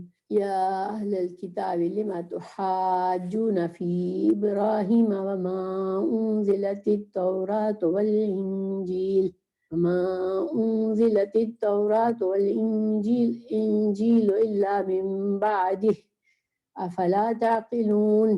اے اہل کتاب، تم ابراہیم کی بابت کیوں جھگڑتے ہو حالانکہ تورات اور انجیل تو ان کے بعد نازل ہوئی ہے، کیا تم پھر بھی نہیں سمجھتے؟ تو یہاں چونکہ حضرت ابراہیم علیہ السلام کی اولاد سے تمام انبیاء کرام آئے، تو یہودیوں کا بھی یہی دعویٰ تھا کہ ہم حضرت ابراہیم علیہ السلام کے دین پر ہیں، یعنی حضرت ابراہیم علیہ السلام کے طریقے پر ہم ہیں۔ اسی طرح عیسائیوں نے بھی یہ دعویٰ کیا کہ حضرت ابراہیم علیہ السلام کے طریقے پر ہم ہیں، اور اسی طرح مشرکین بھی جو خود کو بنو اسماعیل سے کہتے تھے، حضرت اسماعیل علیہ السلام کے اولاد سے سمجھتے تھے، تو وہ بھی یہی کہتے تھے کہ ہم حضرت ابراہیم علیہ السلام کے طریقے پر ہیں۔ تو اسی وجہ سے اللہ سبحانہ تعالیٰ نے سورہ بقرہ میں بھی حضرت ابراہیم علیہ السلام کے بارے میں بتایا کہ وہ تو حنیف مسلم تھے، وہ تو بالکل یکسو تھے، مسلمان تھے، اللہ کے فرما بردار تھے، تو انہوں نے تو نہ شرک کیا نہ اللہ کی نافرمانی کی، جبکہ تم سب جو ہو وہ شرک میں مبتلا ہو اور اللہ کی نافرمانی کرتے ہو۔ اس کے بارے میں حدیث بھی موجود ہے، حضرت ابن عباس رضی اللہ عنہ فرماتے ہیں کہ نجران کے نصرانیوں کے پاس جب نجران کا وفد آیا مدینہ تو یہودی علماء بھی آ گئے اور انہوں نے حضور اکرم صلی اللہ علیہ وسلم کے سامنے ان کا جھگڑا شروع ہو گیا. ہر فریق اس بات کا مدعی تھا کہ حضرت ابراہیم خلیل اللہ علیہ السلام ہم میں سے تھے. تو اس پر یہ آیت اتری کہ اے یہودیوں تم خلیل اللہ کو اپنے میں سے کیسے بتاتے ہو، حالانکہ ان کے زمانے میں نہ موسیٰ علیہ السلام تھے نہ تورات، اور نہ حضرت موسیٰ علیہ السلام اور کتاب تورات تو ان کے بہت بعد میں نازل ہوئی. اور اسی طرح نصرانیوں حضرت ابراہیم علیہ السلام کو تم نصرانی کیسے کہتے ہو، حالانکہ نصرانیت تو ان کی صدیوں بعد ظہور میں آئی. تو تم اتنی موٹی بات کو سمجھنے کی عقل نہیں رکھتے ہو. یعنی کہ یہ جو یہودیت ہے اور نصرانیت ہے تو یہ یہودی اور نصرانی نام تو انہوں نے بعد میں خود رکھ لیے، کیونکہ اللہ سبحانہ تعالیٰ نے تو حضرت ابراہیم علیہ السلام کو حنیفا مسلماً کہا کہ وہ تو مسلمان تھے اور یکسو تھے. تو اللہ تعالیٰ کا جب بھی کوئی نبی بھیجا تو وہ اللہ کا فرما بردار بندہ تھا، اور مسلم کا مطلب ہی فرما بردار ہے. اور ان کے فالوورز بھی سارے جنہوں نے اپنے انبیاء کی سچی تعلیمات پر عمل کیا وہ سارے مسلمان ہی تھے. تو یہودی اور نصارہ تو انہوں نے خود اپنے آپ کو بنا لیا اور وہ بہت بعد میں آئے. حضرت ابراہیم علیہ السلام کے کئی سالوں بعد حضرت موسیٰ علیہ السلام آئے، اور حضرت موسیٰ علیہ السلام کے کئی سالوں کے بعد حضرت عیسیٰ علیہ السلام آئے. تو تم لوگ کس طرح سے حضرت ابراہیم، اللہ سبحانہ تعالیٰ یہاں پر ان کو ایک طرح سے جھنجھوڑ رہے کہ تم حضرت ابراہیم علیہ السلام کے بارے میں کیوں جھگڑتے ہو کہ وہ تم میں سے تھے، وہ تو تم میں سے نہیں تھے. تو تم کو عقل نہیں ہے کہ وہ تم سے بہت پہلے تھے، جبکہ یہودیت کا کوئی وجود نہیں تھا یا نصرانیت کا کوئی وجود نہیں تھا. اس وقت حضرت ابراہیم علیہ السلام تھے اور وہ حنیف تھے، وہ مسلمان تھے. اور یہاں پر دیکھیں ایک بات یہ غور طلب ہے، اللہ سبحانہ تعالیٰ ان سے فرمائے کیا تم کو عقل نہیں ہے؟ کہ انسان کی عقل بھی جب دلائل کے ذریعے انسان سیکھتا ہے تو عقل اس کا ساتھ دے رہی ہوتی ہے، عقل ساتھ چل رہی ہوتی ہے. لیکن جب انسان دلائل کو چھوڑ کر اپنی نفس سے کہ جو مجھے پسند آئے میں اس طرح کا دین چاہوں، یا پھر بغیر دلائل کی کسی کے اندھی تقلید پر چلتا ہے انسان، ان کے پاس ان کی بات کھوکھلی ہوتی ہے، وہ بے عقل بات ہوتی ہے.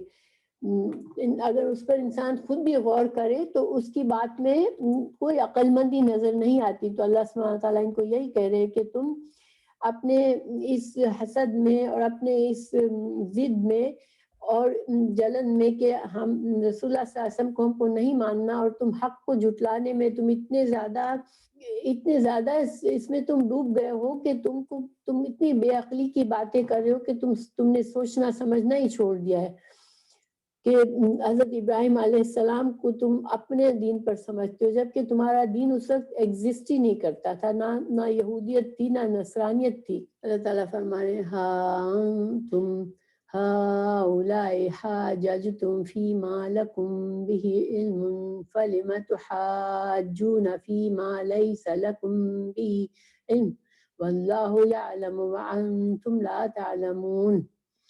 سنو تم لوگ اس میں جگڑ چکے جس کا تمہیں علم تھا، پھر اب اس بات میں کیوں جگڑتے ہو جس کا تمہیں علم ہی نہیں، اور اللہ تعالیٰ جانتا ہے اور تم نہیں جانتے ہو. تو یہاں پر کس بات میں اللہ سبحانہ تعالیٰ انہیں ایک طرح سے ڈانٹ رہے ہیں، اور یہ کس بات پر ڈانٹ رہے ہیں کہ تم کو جس بات کا علم تھا، یعنی تورات اور انجیل کا تمہارے پاس ہے، تمہیں اس کا علم ہے، مگر تم اس میں بھی جو باتیں اس میں سچی باتوں کو چھپا کر تم جگڑتے ہو کہ نہیں ہماری کتاب میں تو یہ بات نہیں ہے، اور جو رسول اللہ صلی اللہ علیہ وسلم کی نشانیاں تم کو بتائی گئی تمہاری کتابوں میں تم اس سے بھی انکار کرتے ہو اور جگڑتے ہو کہ یہ تو ہماری کتابوں میں نہیں ہے. لیکن حضرت ابراہیم علیہ السلام کے بارے میں تو جگڑنا تمہارا بالکل ہی کہیں سے بھی اس کی گنجائش نہیں ہے کہ وہ کون تھے، وہ کیسے تھے، ان کا دین کیسا تھا، وہ تو تم سے اتنے پہلے تھے کہ تم کو تو اس کا علم ہی نہیں ہے کہ وہ جو تھے وہ تمہاری طرح نہیں تھے. وہ اللہ سبحانہ تعالیٰ کے نیک بندے تھے اور وہ اللہ کی توحید پر جمے ہوئے تھے، وہ حنیف تھے. یہ حنیف کا مطلب ہوتا ہے کہ انسان دوسرے سارے راستوں کو چھوڑ کر ایک راستے کی طرف ہو جائے، ٹھیک ہے. تو اور ان کی حضرت ابراہیم علیہ السلام کی توحید میں اخلاص تھا. تو تم ایسی باتوں میں کیوں جھگڑتے ہو جس کا تمہیں بالکل کوئی علم ہی نہیں ہے. تو ایک طرح سے اللہ سبحانہ تعالیٰ اپنی ان پر تنبیہ کر رہے ہیں، ان کو ناراضگی اپنی بتا رہے ہیں کہ تم باز آ جاؤ.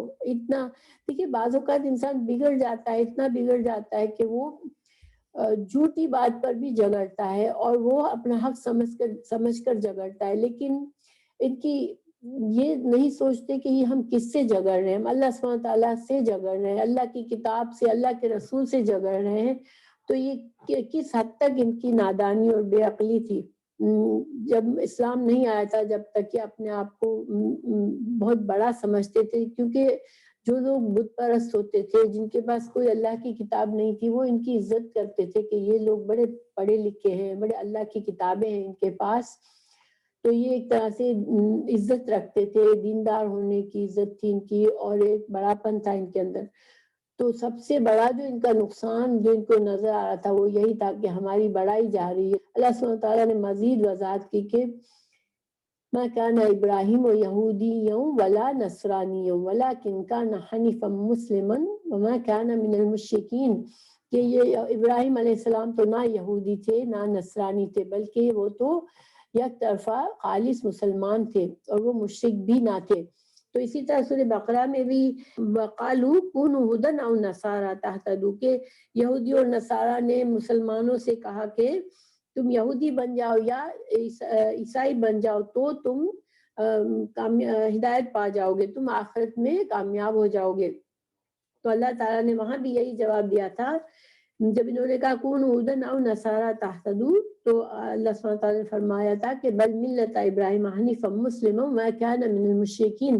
اللہ تعالیٰ نے مسلمانوں سے کہا تھا کہ نہیں، تم تو ملت ملت ابراہیمی پر رہنا، کیونکہ وہ مشرک نہیں تھے. تو یہاں بھی یہی بات سمجھائی جا رہی ہے کہ حضرت ابراہیم علیہ السلام اللہ کے نیک اور مخلص بندے تھے، اللہ کے خلیل تھے. وہ تم ان کے نام سے کیوں، ان کے نام کو تم کیوں استعمال کرتے ہو اپنی بڑائی بتانے کے لیے. اللہ تعالیٰ نے اگلی آیت میں فرما دیا کہ ان اول الناس بابراہیم للذین اتبعوہ وہذا النبی والذین آمنوا واللہ ولی المؤمنین.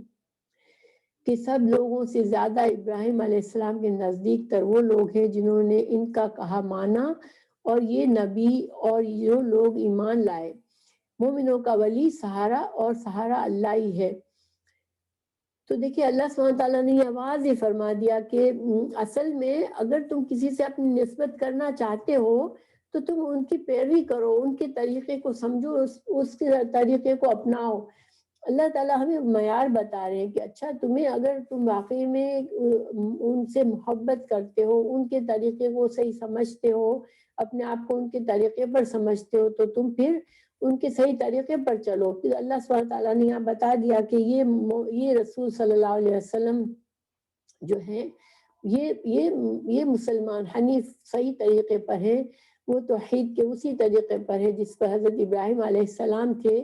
تو یہ زیادہ حقدار ہے یہ کہنے کے کہ ہم حضرت ابراہیم کے طریقے پر ہیں، اور یہ آپ صلی اللہ علیہ وسلم کے جو پیروکار ہیں، صحابہ کرام ہیں، اور جو آئندہ آنے والے مسلمان ہوں گے، جو بھی مومن ہوں گے، جو رسول اللہ صلی اللہ علیہ وسلم کے صحیح دین پر چلیں گے، وہ سارے لوگ تو کہہ سکتے ہیں کہ ہم حضرت ابراہیم کے طریقے پر ہیں، مگر تم کو اس کا کوئی حق نہیں ہے کہ تم یہ دعوے کرو. بدت طائفۃ من اہل الکتاب لو یضلونکم وما یضلون الا انفسهم وما یشعرون. اللہ تعالیٰ فرما رہے ہیں یا اہل الکتاب لم تکفرون بآیات اللہ وانتم تشہدون، کہ ایک اہل کتاب تم باوجود قائل ہونے کے پھر بھی دانستہ اللہ کی آیت کا کیوں کفر کرتے ہو. تو یہاں پر ان کو پھر سے اللہ تعالیٰ جھنجھوڑ رہے ہیں کہ تمہارے دل تم کو کہتے ہیں کہ تم غلط کر رہے ہو، حق بات کو تمہیں نظر آ رہے ہیں، تمہارے دلوں کو حق بات سمجھ آ رہی ہے، لیکن تم جانتے بوجھتے تم کیوں جد و جہد کر کے کافر بنتے ہو. دیکھیے ایک تو انسان لا علمی میں کفر کرتا ہے یا جہالت میں یا کم عقلی میں کرتا ہے، مگر جب ان کو تو سمجھ آ رہی تھی، یہ پڑھے لکھے تھے، اللہ کی کتاب کو پڑھنے والے تھے تو تم جانتے بوجھتے تم کیوں اس ضد میں پڑے ہوئے اور کیوں اپنا تمہارے دل کی بات نہیں مانتے ہو اور تم کیوں کفر کرتے ہو. تو ایک طرح سے ان کو جھنجھوڑا جا رہا ہے. پھر اللہ تعالیٰ فرما رہے ہیں یا اہل الکتاب لما تلبسون الحق بالباطل وتکتمون الحق وانتم تعلمون.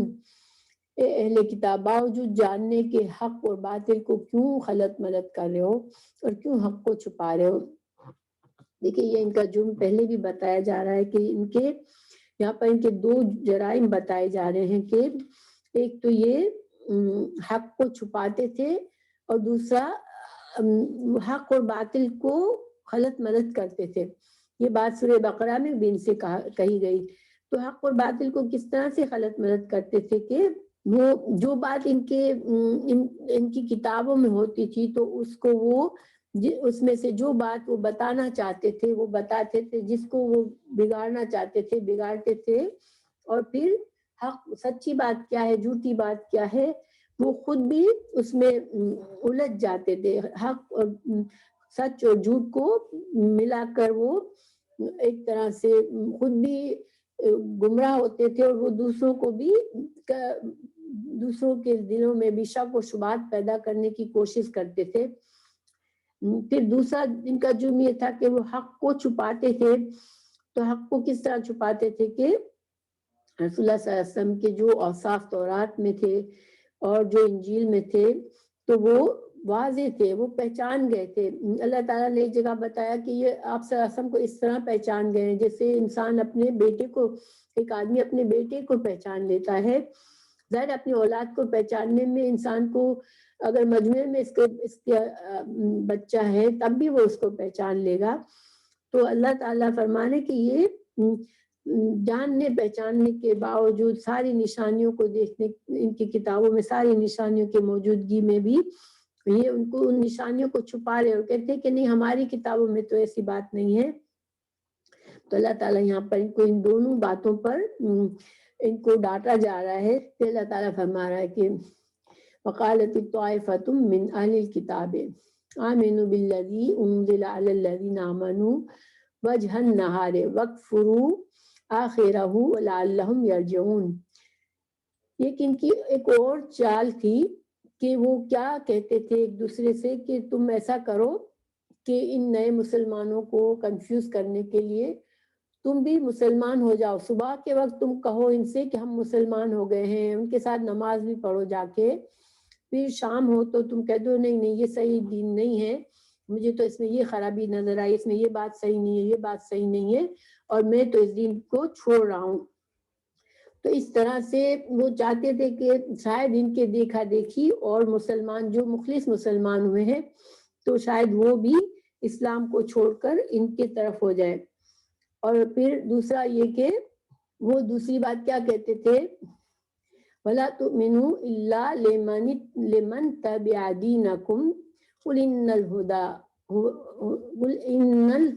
هُدَى اللَّهِ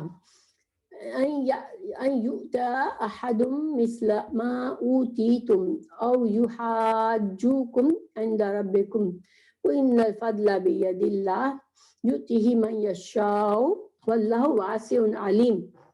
تو یہ کہتے تھے, اب یہ دیکھیں ان کی ذہنیت کہ جب یہ سارا کچھ کر رہے تھے تو ان کے دلوں میں خوف بھی ہوتا تھا, تو اس لیے وہ چاہتے تھے وہ ایک دوسرے کو پریپیئر کرتے تھے. وہ کہتے تھے کہ تمہارے اور سوائے تمہارے دین پر چلنے والوں کے اور کسی کا یقین نہ کرو.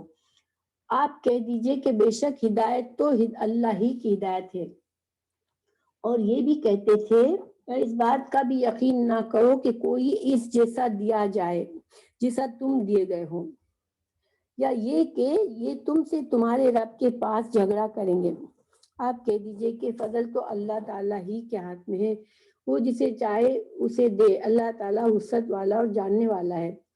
تو یہاں پر پہلی بات یہ کیا کہتے تھے کہ وَلَا تُؤْمِنُوا إِلَّا لِمَنْ تَبِعَ دِينَكُمْ, کہ جو تمہاری دین کی تعلیمات جو دینے والے ہیں بس انہی کی بات مانو اور کسی کی بات نہ مانو. یعنی کہ تم جاؤ ان کی محفلوں میں, مسلمانوں کی محفلوں میں, لیکن مسلمانوں کی کسی تعلیمات پر ایمان مت لانا، دل سے اس کو قبول مت کرنا، ایک بات، ٹھیک ہے۔ پھر اس کا جواب اللہ تعالیٰ نے کیا دیا کہ قل ان الہدا ہدی اللہ، کہ اصل ہدایت تو اللہ ہی کی ہدایت ہے، اللہ ہی کی طرف سے ہے، یعنی کہ چاہے اگر یہ ایسا کرتے بھی ہیں تو ہدایت اللہ کو جس کو دینی ہوگی اس کو اللہ دے گا۔ تمہارے پاس تمہاری کتابوں میں جو کچھ ہے، تم نے جو دین کی اپنی شکل بنا لی ہے، تو یہ تمہارا کام ہے، لیکن اصل ہدایت اللہ تعالیٰ کو جس کو دینی ہوگی، جس کو اللہ تعالیٰ ہدایت جو ہے وہ جس کے دل میں اخلاص ہوتا ہے اللہ تعالیٰ اس کو ہدایت دیتا ہے، اور جو اس طرح کے ہیلے بہانے کرتا ہے اور سمجھتا ہے کہ اللہ تعالیٰ اس کی چالوں کو نہیں سمجھ رہا، تو اللہ تعالیٰ ایسے لوگوں کو زبردستی ہدایت نہیں دیتا۔ پھر یہ لوگ دوسری بات کیا کہتے تھے کہ تم جو ہو کسی سے یہ اقرار نہ کرنا کہ جو شریعت، جو دین، جو اللہ کی کتاب ہم یہودیوں کو دی گئی ہے، ہم عیسائیوں کو دی گئی ہے، تو ایسی کتاب اب کسی اور کو دی جا سکتی ہے، یعنی کہ جو کچھ اللہ نے ہمیں دے دیا وہ اللہ تعالیٰ اب کسی اور کو دے ہی نہیں سکتا، یعنی بنی اسرائیل کو جو اللہ نے بڑا مقام دیا، اس میں انبیاء کرام نازل کیے، اس میں انبیاء کرام مبعوث کیے، جس میں اللہ نے کتابیں بھیجی، تو اللہ تعالیٰ نے تو ہماری نسل کو، بنی اسرائیل کو چنا ہوا ہے، اور یہ جو خاص ہم کو جو حیثیت دی گئی ہے وہ اللہ تعالیٰ کسی اور کو نہیں دے سکتا، یہ صرف ہمارے لیے ہے۔ یعنی وہ یہ بات بتانا چاہتے تھے کہ ہماری جو نسل ہے وہ ہم تو بڑی اعلیٰ نسل ہے، ہم انبیاء کی اولاد سے ہیں، تو یہ جو رسول اللہ صلی اللہ علیہ وسلم جس کا ہماری نسل سے تعلق نہیں ہے، تو ان کا دعویٰ سچا نہیں ہے، کیونکہ یہ دین جو ہے اللہ کی یہ شریعت ہے تو اللہ نے تو ہماری نسل کے لیے خاص کر دی ہے، کیونکہ ہم اللہ کے چنے ہوئے ہیں۔ تو دوسری بات یہ کہتے تھے کہ تم ان کو یہ بات اگر نہیں کہو گے اور ان کو حق پتہ چل جائے گا کہ نہیں اللہ تعالیٰ، کیونکہ اللہ تعالیٰ نے اوپر بتا دیا کہ اللہ تعالیٰ تو ہدایت جس کو چاہے دیتا ہے، کوئی اللہ تعالیٰ کسی کی نسل کو نہیں دیکھتا، اللہ تعالیٰ کو اگر نبی بنانا ہے، اللہ تعالیٰ نے اب پہلے بنی اسرائیل کو چن لیا تھا، جب وہ لوگ اس قابل نہیں تھے تو اللہ تعالیٰ نے بنی اسماعیل میں سے نبی کو چن لیا، تو یہ تو اللہ سبحانہ تعالیٰ تو اپنے حکمت سے فیصلہ کرتا ہے، اللہ کسی کی نسل کو دیکھ کے فیصلے نہیں کرتا۔ تو ان کو یہ خوف تھا کہ چونکہ ہم جھوٹ بولتے ہیں اور مسلمانوں کو اگر ہمارا جھوٹ پتہ چل جائے گا تو ایسا نہ ہو کہ قیامت کے دن وہ ہمارے خلاف شہادت دے کے ہمارے خلاف گواہ بن جائیں کہ ہاں ان لوگوں نے، ان کو سب پتہ تھا اور انہوں نے جھوٹ بولا۔ یہ کتنی، جیسے دیکھا جائے ساری بیوقوفی کی باتیں لگتی ہیں کہ انسان جب اللہ پر ماننے والے ہیں تو ان کو کیا نہیں سمجھ آتی کہ اللہ تعالیٰ تو سب کچھ خود ہی دیکھ رہا ہے، تو اب مسلمانوں سے ہم حق کو چھپا رہے ہیں، تو کیا قیامت کے دن تو ان کو اللہ کو جواب دینا ہے۔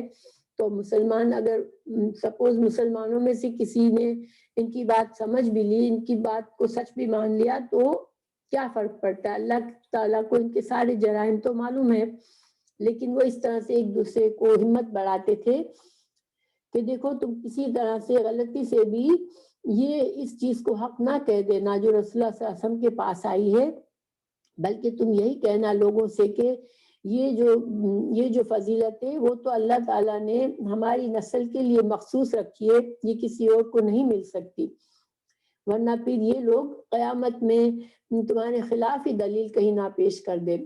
اللہ سبحانہ تعالیٰ نے مزید فرمایا کہ قل ان الفضل بید اللہ یؤتیہ من یشاء، کہ یہ جو فضل ہے اللہ تعالیٰ نے یہاں دین کو، اللہ اپنے دین کو، شریعت کو، رسول اللہ صلی اللہ علیہ وسلم کی بعثت کو اللہ کا فضل بتایا، یہ تو اللہ کا فضل ہے، اور اللہ سبحانہ تعالیٰ ہی اپنی حکمت سے یہ فیصلے کرتا ہے کہ وہ جسے چاہے اپنے بندوں میں سے وہ اس کو دے دے، تو اس میں اللہ تعالیٰ کو کوئی بھی عاجز کرنے والا یا اللہ تعالیٰ کے اوپر کوئی زبردستی کرنے والا نہیں ہے کہ اللہ تعالیٰ تو نے کیوں دیا فلاں کو، یہ میرا حق تھا.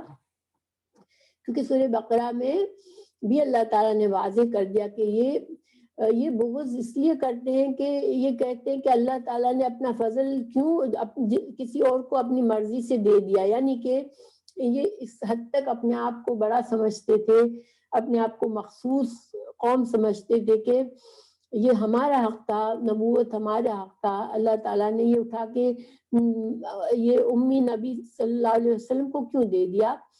تو گویا وہ اللہ سے اس بات پر ناراض تھے. تو اللہ تعالیٰ نے یہاں واضح کر دیا کہ اللہ سبحانہ تعالیٰ بندوں کا محتاج نہیں ہے کہ بندے اللہ تعالیٰ کو کہیں کہ نہیں اللہ یہ کرو، یہ آپ کریں، اور اللہ تعالیٰ بندوں کی بات مانے. اللہ تعالیٰ اپنے فیصلوں میں کسی کو بھی شامل نہیں کرتا. اللہ جو چاہتا ہے کرتا ہے. اللہ واسع و علیم ہے، اللہ کے علم وسیع ہے. اللہ تعالیٰ اپنے علم سے فیصلے کرتا ہے، اپنی حکمت سے فیصلے کرتا ہے. اور یختص برحمتہ من یشاء واللہ ذو الفضل العظیم. اور اللہ سبحانہ تعالیٰ نے مزید فرما دیا کہ یہ جو رحمت، یہ اللہ کی جو فضل ہے، یہ دین ہے، یہ شریعت ہے، یہ ساری چیزیں سے اللہ تعالیٰ جسے چاہے اپنے فضل سے وہ اللہ تعالیٰ اس کو یہ نعمت عطا کر دے. اور اللہ سبحانہ تعالیٰ جو ہے وہ بڑے فضل والا ہے. اب دیکھیں ان آیت کا تھوڑا سا خلاصہ دیکھ لیتے ہیں کہ انسان حسد اور بغض جو ہے نا انسان کو کہیں بھی نہیں لے جاتا. اگر اللہ تعالیٰ کبھی کسی کو کوئی نعمت دیتا ہے تو حق ہے کہ انسان اللہ کا شکر کرے، اس نعمت کو اس طرح سے استعمال کرے جیسے اللہ تعالیٰ نے جس مقصد سے نعمت دی ہے. تو بنی اسرائیل کو اللہ نے نعمت دی، بہت سالوں تک، صدیوں تک ان کے اندر نبوت اور اللہ کی کتابیں نازل ہوئی، کتنے انبیاء کرام آئے، اور اللہ تعالیٰ نے ان کو خود فرمایا کہ یعنی ان کے زمانے میں اللہ نے ان کو سب سے افضل امت بنا دیا. تو اتنے سالوں کی فضیلت کے بعد بھی جب انہوں نے اس طرح سے اس فضیلت کی قدر نہیں کی اور اللہ کی نعمت کی پرواہ نہیں کی اور اپنی من مانی اور اپنے دین میں تبدیلیاں کی، اپنی خواہش کی پیروی کی، تو اللہ تعالیٰ نے پھر جب اللہ تعالیٰ کی نعمتوں کا کوئی صحیح قدر نہیں کرتا، اس کا حق نہیں ادا کرتا، تو اللہ تعالیٰ پھر اس کی نعمت اس سے چھین لیتا ہے.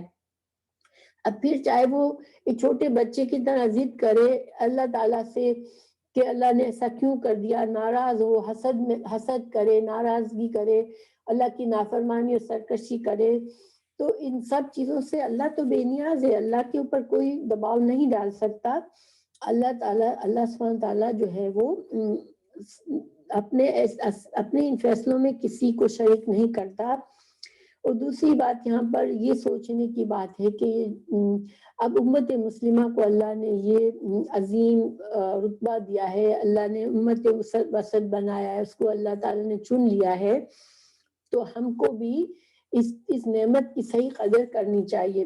آج امت مسلمہ میں بہت ہی مشکل وقت سے گزر رہی ہے کہ بہت زیادہ دین سے دوری ہے اور بہت زیادہ غلط عقائد اور غلط طریقے اور نفس پرستی ہمارے اندر آ چکی ہے.